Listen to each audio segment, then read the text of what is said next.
In the previous program of patterns, we discussed how to design the string in increasing order and then the string in decreasing order. Now we have to combine the previous two programs. Let us start with the programming concept.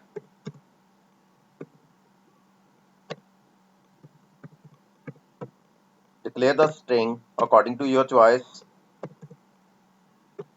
then length of the string, then the first part basically in increasing order. First value is S, then SU, then SUK, SUKH, like this in increasing order up to R. For I in range 0 to N, you have already completed this in the previous programs. For J in range from 0 to I plus 1, then print A, J, then end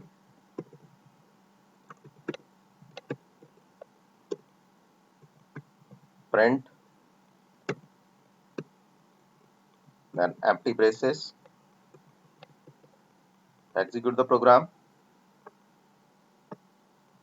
These are the content of first program basically of strings I from 0 to N. Basically it's 0 to N minus 1, then 0 to I, then printing of A to J, A passing of J. Then in reverse order, suppose I write for I in range. For reverse order, we have to write N minus 1, minus 1, minus 1. Hope you remember the content of the previous video. For J in range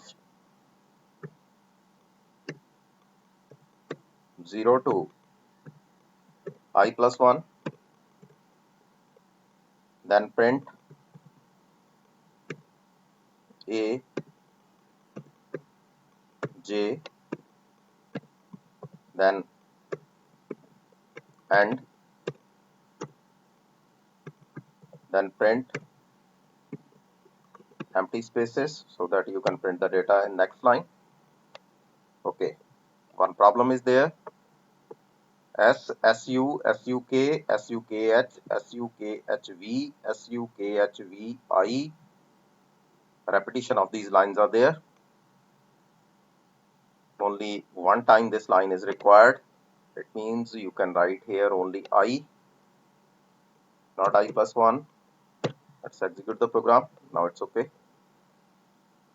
Now if I change the content at the rate 7, at the rate 8, at the rate 6, you can see here the output, the beautiful output of 786. It means you can display according to the entry of the string. If I am writing dot here, you can display the dots also. Suppose I am writing dots also here, you can display accordingly. The content is there. Basically, again I am doing that thing. Suppose I am writing like this, you can display the content accordingly.